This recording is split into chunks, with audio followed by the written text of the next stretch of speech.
Everybody, Scout Crafty here again. Remember I used to do my openings from out here? I used to do it from the porch. Well, anyway, we got a heavy duty show today. I want to get started right away, show you what I picked up. Let's get right downstairs, get started. Okay, first up, I picked up another one of these. Remember I did these, one of these a while ago, and it's just this screwdriver. It was funny the first time we did it. I remember I redid one. It did the handles, the way they made them, they were always tight. You know, I'm not crazy about wood and steel, but these handles, look at the size of those rivets, you know. And remember, I didn't like this little edge because it was kind of sharp on your hand or whatever, and we kind of smoothed it over. But anyway, I said I wanted to try it again. You don't see these too often. This is a real European-looking screwdriver, isn't it? So pick that up. Another screwdriver I picked up is, look at the size of this one. And look even what he wrote on it. A pretty big screwdriver, but picked this one up. Only a slight tip regrind was done on there because I guess it was, but look at that, the thickness of this bar. Just thought this was I had to pick this up before 357 Magdad got a hold of it, so that's a nice one. Then I picked up this scale, okay, this scale here, and this was a lot of money. I think I paid like, I paid $25 for this scale, which is a lot of money, but you know something, I've never seen one so heavy duty, and it's good for 100 pounds. It's a spring scale, you know, and these things worked forever. A Hanson model 8910, just very, very heavy. Let's see how much this weighs. Okay, you can see here it weighs just almost 4 pounds, very close to 4 pounds. Then I picked up another, I have a bunch of these, but I always like these Wizard, as you can see here, it's a Wizard number 9. There you go. You see that? Wizard number 9. And you can see it's got a patented. And you know what I like about these? It was made in Massachusetts or whatever. But I always picked up one of these hoping that I would get one in bad shape because I wanted to drill lightning holes in here and make it look like a really totally different wrench, you know. But every time I get one, it's in decent shape. Like this one here. The jaws are nice and I don't want to mess with it. But look at that grind. Look at that. That was a one-sided grind, huh? But I always like these. I don't know why. They're useless wrenches. I just like them. I bought this is a die holder. You can see here. I like these particular ones that have the, believe it or not, that's not a gimmick. That actually works. You know, when you're putting it on a rod, this will center it so it doesn't cock the threads, and it does a decent job. And it came with the die. It was cheap enough, but I got this one here, and I got this nice little tap handle. I love tap handles. And this one's a nice one, isn't it? Look at that. Just a nice smooth, you know who got a nice, Alex got a nice tap handle. He just did on his channel. I'll put the link. He just did he got a tap handle he bought. I never seen one like that either. But I do really like tap handles. I pick them up whenever I can. And these things, I don't know why, they go for big money on eBay. Next up, I got this beautiful caliper here. And look at this thing. This is, I've never seen anything like this before. You see, it's a point-to-point caliper. You could use it for taking measurements. If you wanted to measure how wide something is, you could bring this up here like this, get the exact, and then tighten this down, and then you could bring this and transfer that measurement. You could do so many different things with this. But just look at how this works. Look how this opens up and closes. It's just so different than anything I've ever seen before. Anybody ever seen one of these before? That's just totally interesting, isn't it? Somebody must have broken the knob, but they did a nice job in soldering this piece of copper on there. Probably an old penny or something. And I just liked it. I just like this. I've never seen one. Anybody even know what this is for, other than just standard caliper use? But isn't that a nice little unit? I bought this hand vise. Now this is a really unusual hand vise because I have a bunch of hand vices. In fact, the last hand vise that I got was from Jimmy and Lisa Campanella. Remember this NOS General hand vise? And there was a couple people that said, well, I've seen them before, but I don't know what they used for. So I think today I'm going to show you how these really shine and what they're really good at being using for. So, but this one here, I want you to take a look at it. Have you ever seen one that looks like this before? I mean, look at the weight of it. You know, this is a really well-made tool. Now, obviously, this is the wrong nut that goes on here, and this is stripped out. But that's why I got it so cheap. I got it for $5. But it is a absolute gem a really well-made hand vise back in the day when they used to, you know, use these a lot. And let me show you what a hand, and look at the size difference. It's a monster. It's beautiful. Let me show you what a hand vise is used for. Where a hand vise really shines, a lot of people, years ago, they used to use these all the time. We're working with small parts and things like that. Now, let's say you needed to grind a flat on a piece of stock, or you had to clean a piece of stock or something, and you had to take it over to the grinding wheel or wire brush or something like that.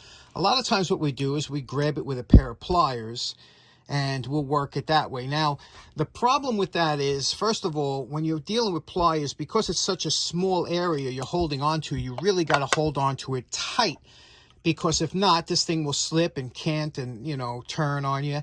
So you're really putting a lot of pressure. And when you put a lot of pressure in that small area, you're going to mark up or put markings into that piece that you're working on. And that's one of the problems. And also, not to mention, you really got to squeeze hard unless you use a vice grip, and then you're definitely going to leave some damage on here. So now, this hand vise, you would put it in here like this, okay? You would, it typically would come with a wing nut like this, or a butterfly nut, and you would turn it like that and lock it down. Now, that is in there solid. It's not moving anywhere. And, you know, I'm cranked down on that hard. If I can grind, I can do this. You don't have to worry about the heat, because, you know, all this will dissipate any heat that would come down to the handle. So you can really grind it. You can do all that work. And even though it's as solid as it can be, when you release this, you don't have any markings on here, because the force is transmitted along this whole area instead of this short area here, so you don't mark up your area. So that's really where these shined. And you know, you could use it for a lot. It's got a little V cut in there that you could put round stock. They really are still handy today. Okay, last up, I usually don't buy a lot of ratchets and whatnot, and you know, my good friend Snap Ring Chronicles, you know, he does such a great job at cleaning up and doing all these ratchets. I found these from a good friend, a dealer over there, and you could see these are Craftsman. You can see here Craftsman, and this is the Circle H. You see that H with a circle in there? These most likely were made by New Britain for Craftsman back in about between the 30s and 40s. I always liked this style. I just think it was, not only does it work well, but it just had a real industrial look to it, and they were kind of bulletproof.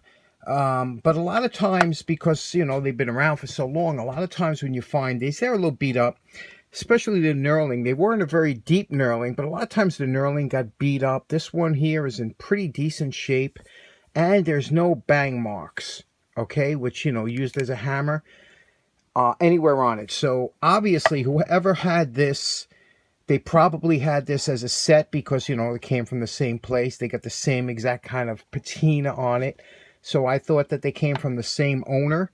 And with that, you know, I said, somebody took care of these, you know, to not have these all banged up after all that. So I said, they need to be done right. So I'm going to try and do these up, clean them up, just to clean up. And first thing we're going to do is we're going to put them in a Evaporust. And we'll leave them in there for a while and come back and take a look at what the Evaporust did. Okay, this is right out of the Evaporust. Okay, all we did, we soaked it for it's about 12 hours, maybe 14 hours.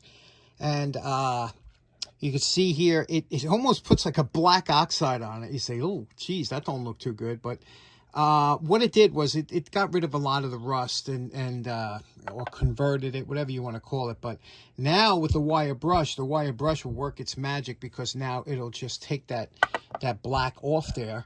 And so you look at this. This is what it looks like after you take it out of a Evaporust and you rinse it.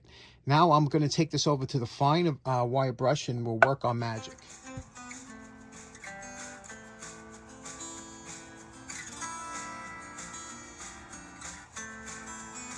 Okay, here is our post wire brush evaluation. You can see the wire brush and Evaporust do a very nice job. You can, you know, pretty much put all your tools back in service with just those two items. You can see here what it does. Now we took the Dremel to get into areas we couldn't get in, but you see the knurling looks nice, right? With the wire brush and the Evaporust. We still got to get it inside here with the round brush. But this is where you have to decide where you want to go. Here's a little bit, it looks like a lubrication stain at one point. But you see here, you see the finish you have. It's, you know, you can take it as far or as little as you want. You can take the faceplate, but now that it's clean, now we disassemble it. We're going to take it apart, look at the insides, and then work. And then that's how you work on the plates and things like that. You don't try and do it while it's on here. And so let's go see what the insides look like. I think they're going to look good because, look, it sounds very nice. So I don't foresee any problems. Let's do it.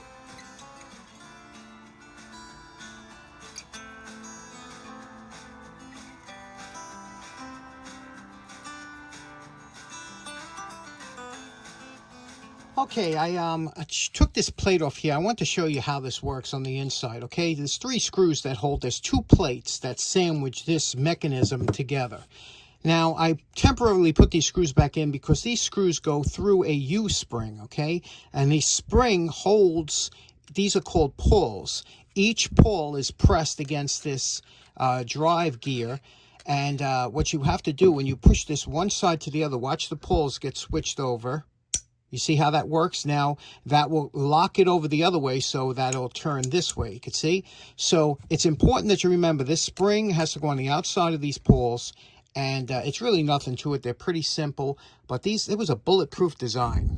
Now all the parts have been cleaned, wire brushed, and this is where you have to decide how far you want to take this restoration or over the top or whatever the case may be. Now you have to remember something, that this comes coated from the factory with almost like a chrome plating. Now, if you wanted to polish, put into a high polish, and you're going to take off that plating, you have to remember that now you've become a slave to it because you don't have that real rust protection anymore. So do you want to leave it? Can you live with this little bit of textured finish, or do you want to have it a nice polish? You know, where do you want to go from here? This is where you have to decide.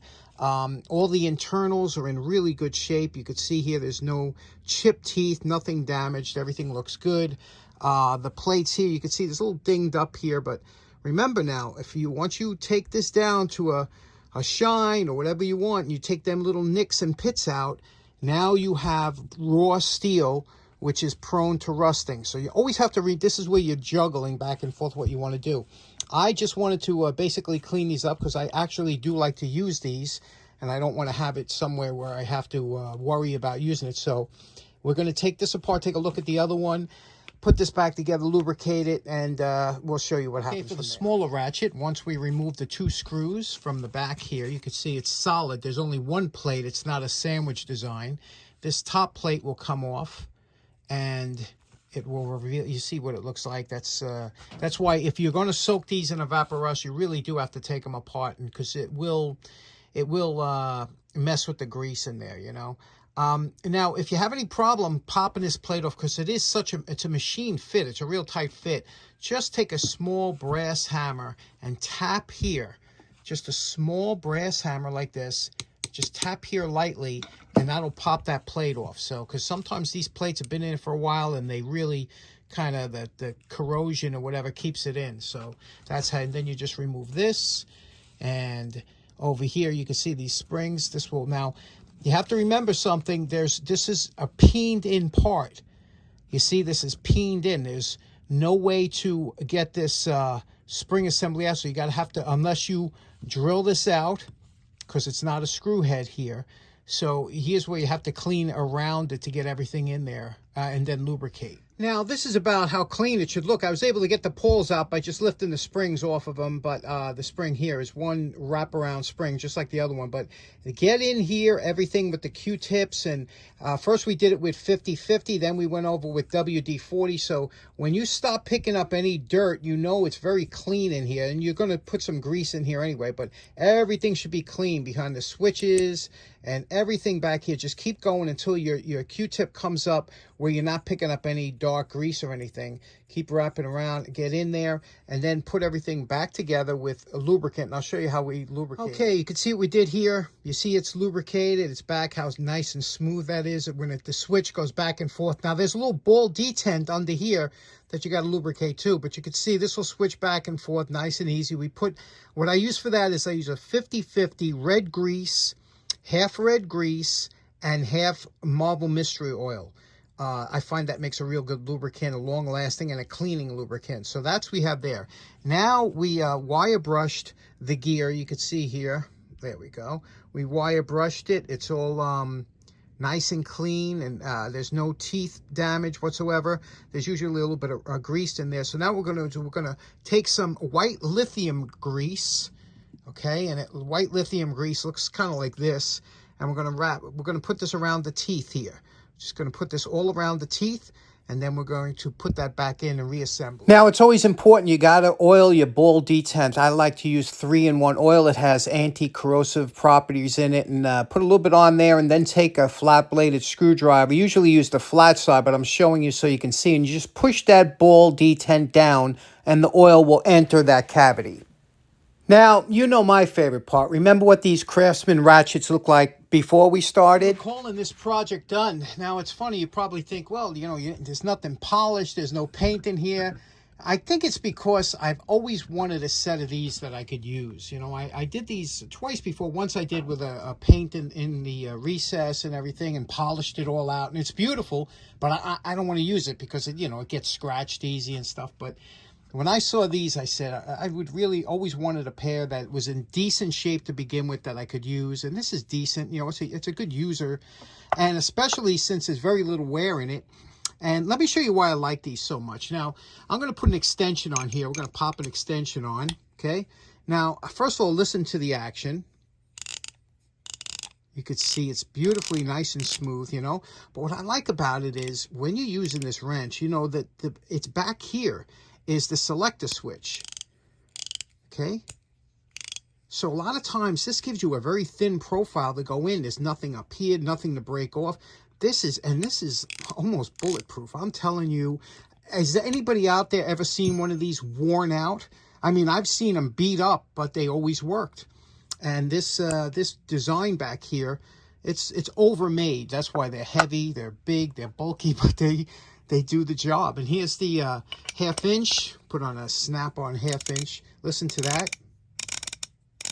Just nice and smooth. And again, here it is. It's back here. So if you're doing something, you can quick change it back here. And I just like it. And it's got the, bulky and beefy feel to it. It's not for all my jobs, but every once in a while I'm down here, I want to do something. And I enjoy using these old-time ratchets, especially ones that still work good. So these are in the can, done. And while we're on ratchets real quick, I have to show you this. A lot of people get a kick. This was my dad's V-style ratchet, and you can see how this works. You could use it almost like a speed handle. And I remember he had this always in a toolbox. I've never seen him use it. I've had it for years. I got to tell you, I don't think I've used it 3 times. They go for crazy money. If you see one of these at a flea market and it's $20, $30, buy it, okay? Because these things do go crazy money, but I don't know why. But I think it looks cool. The design looks cool or whatever, but it's really not as useful as you would think. I don't know why. Maybe I don't have it in my my to-do brain. But anyway, that was my dad's. I know you guys get a kick out of seeing that. Okay, so in closing, that was a very rewarding and enjoyable project today to get them back in service. I think I paid $25 for the set, and because I bought a bunch of tools, so you always get discounted. So I'm happy with that price. Beautiful ratchets. Let me know if you've ever used them, if you've had any big bulky ratchets that you enjoy using. Isn't it amazing how some tools are just so much fun to use, and others, every time you use it, you curse them? That's just what we deal with, right? Anyway, I hope you have a great day. Take care now. See you again on Friday. Bye-bye.